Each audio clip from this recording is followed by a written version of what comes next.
So this is part 3 of my ideal Fallout game. Part 2, I discussed how I would like your character handled. Which, believe it or not, the Fallout developers at Obsidian wanted to have multiple different playable starter characters in Fallout New Vegas, but they were only given 18 months to make that game, and sacrifices had to be made. This is an ideal Fallout game, so sacrifices don't have to be made.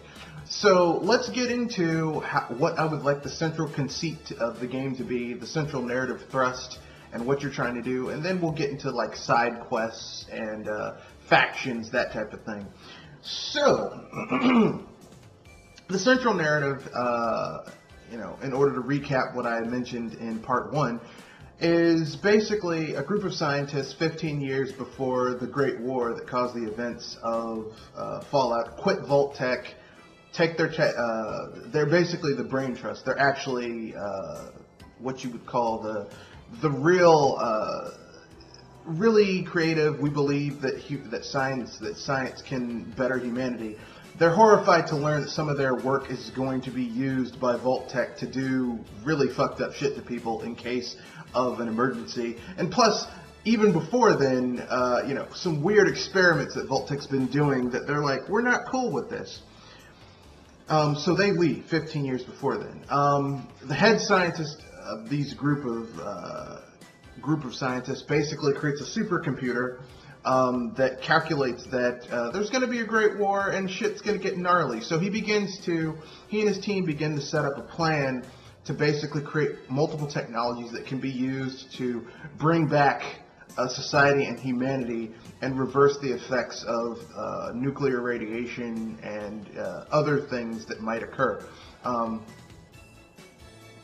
He creates a business called Arc Industries, along with his crew, with his team, etc., to do what they need to do in order to, prevent this shit from going down.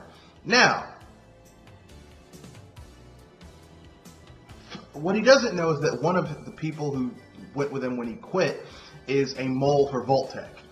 And they've been feeding little bits and drabs of information of what he's been working on. Unfortunately for this mole, the war happens, and essentially speaking, all that technology just kind of goes away. Or at least their impetus to go back to Vault-Tec, because Vault-Tec doesn't exist anymore. Well, this person basically, 150 years into the Fallout and all that type of stuff, decides, I'm going to steal the central MacGuffin and database of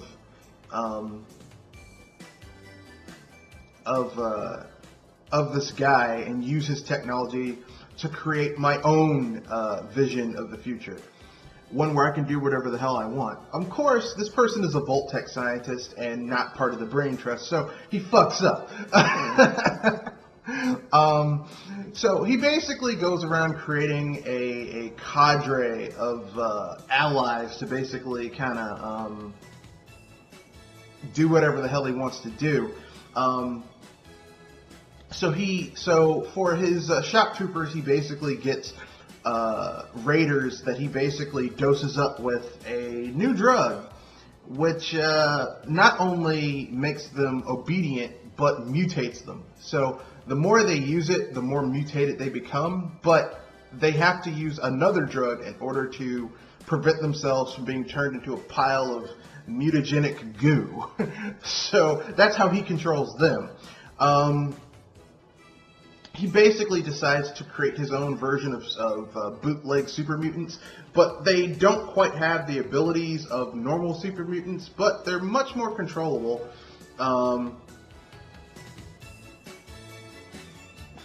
Except all of them have some type of defect, like missing eyes or no mouth, shit like that. So, and finally, he's like, well, we're going to finish it off with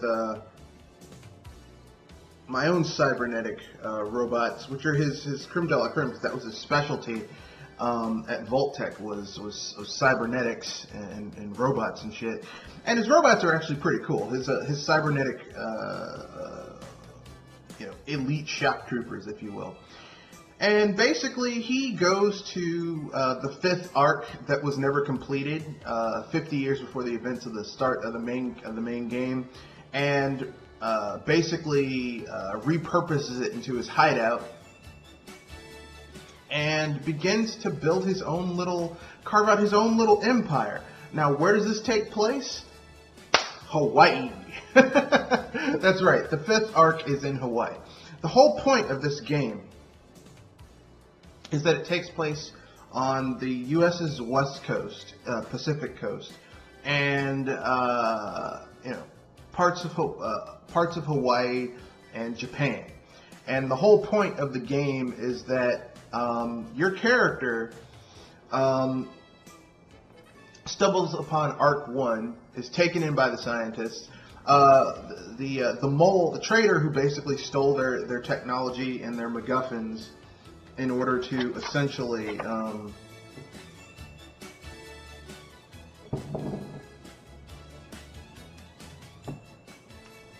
get access to the technology. Like, he's used to dealing with Vault-Tec, and Vault-Tec is stupid. This guy basically, the head scientist of this group, this cadre of intelligent people, had backups. But the central MacGuffin, it took this guy a while to make the shit, and he only had a certain amount of material to make it. So he needs to get that shit back in order to get his plan in place to revitalize the wasteland and bring society back. Now, unfortunately, fortunately for him, he's got you, some rando guy who they save using their technology. This is where your character comes in, and they send you out to take care of this thing. Along the way, you'll also run into, the NCR, which, having essentially stymied themselves, having pushed themselves to the east as far as they can, are now looking to, build a naval presence and start building up the West and the Pacific Ocean and shit like that. Which is dangerous because, FEV and nuclear radiation have also taken their toll on, the oceans. So you have mutated monstrosities. This game would have kind of a settlement system, but it would actually make sense. Yes, it would actually make sense. Because the big thing about this game is bringing society back, and how you essentially will have to deal with all types of fucked up shit as the game goes along. And that's the big thing. Your character is essentially just trying to do what he needs to do in order to save yourself and bring back society. Now, initially, you're just trying to save yourself, depending on whatever your character starter is. If you're a normal human, then it's just going to be you trying to do what you need to do. But if you're a super mutant, it's going to be you trying to save the other super mutants from being, wiped the fuck out. That type of shit. So the culmination of this is going to be you dealing with factions, and I'll get into the factions and the subquests after the cut.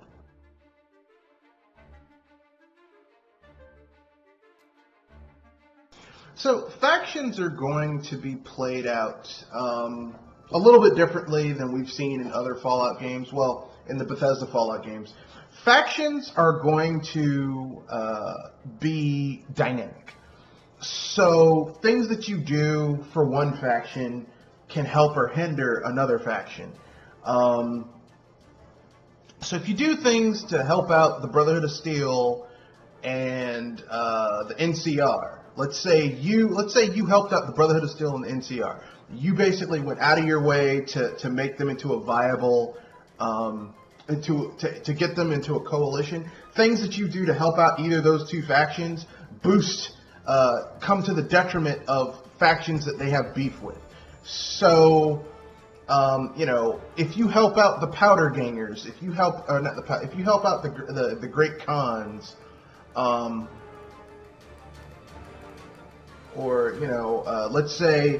let's say you go to Japan and you have to deal with a new gang in Japan called the Ronin or some shit like that. Shit that you do to help the central government there comes to the detriment of the Ronin. And even if you're not there, there's constantly a dynamic battle going on between these different factions where certain areas can be taken over. Like you can go to a town and see it under siege by gangers or super mutants or whatever. So regardless of what you do, these things are happening. However, you can take out certain nodes within these factions against hostile factions or factions that you're hostile to, and that can permanently hamper their abilities in a certain area. So if super mutants are coming out of a certain old facility, and you just go to that facility, and not only do you take it out, but you destroy their FEV vats and kill everybody, like clear it out, the super mutants will be gone in that area or greatly diminished.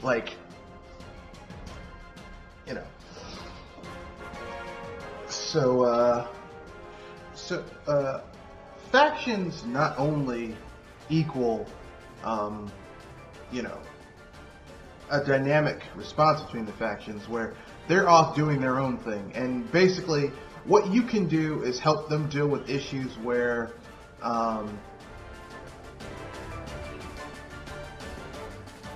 you can permanently change up what factions may dominate an area. Factions also reward you with factional rewards. So let's say you help the NCR, right? Helping out the NCR lets you, they're more friendly towards you. You get discounts when you buy from NCR settlements, cities, towns, and ultimately, you can buy, factional items from the NCR directly. So you too can dress like an NCR Ranger. You too can,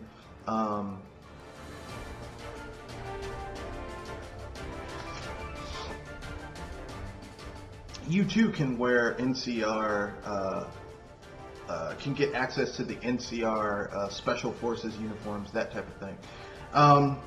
So these things basically give you an edge in certain types of combat, and how you do certain things. Also, some factions, helping out some factions will also introduce you to companions, which I will get into the companions in part 4, but just a little tidbit here, your companions do kind of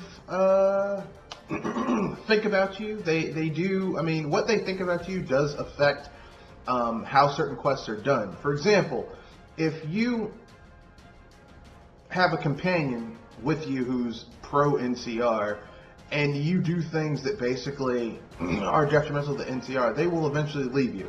Now, you can get them back, but they will think less of you, so whatever little bonuses they may have been able to give you, you don't have access to until you build up your reputation with them again, or they're greatly diminished.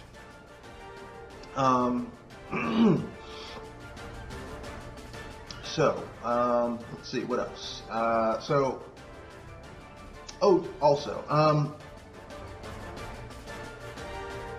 Now, this is a pie in the sky because we have never seen vehicles done well in the Gamebryo engine, but this is my ideal game. I would like to see factional vehicles. That's right, factional fucking vehicles. So, let's say if you tend to help out the settlers, right? in a region, and they give you parts to an old vehicle, to an old car, right? And you can build that up, and then you can have a car that you can drive around and go places that you normally could not go in conventional combat. This way, you can basically get access to shit that you normally wouldn't be able to get access to early on in the game. And I think that would be fucking cool. If you help out a faction of super mutants, they give you access to, let's say, a motorcycle. If you help out a faction, a seagoing faction, they give you access to the NCR, because this game does take place on the West Coast and the Pacific Ocean. They're going to give you a boat. That's going to be one of your main, but it's like just a basic boat. It's nothing special. It's nothing cool. Well, guess what? You help out a seagoing faction, they give you access to a better boat, and you help them out even more. You get access to upgrades for this boat, where you can basically do all types of cool shit. So factions basically can greatly change up how things work out in the game for you. They give you access to things that you normally cannot do, places you normally cannot go, things you normally cannot do, and of course,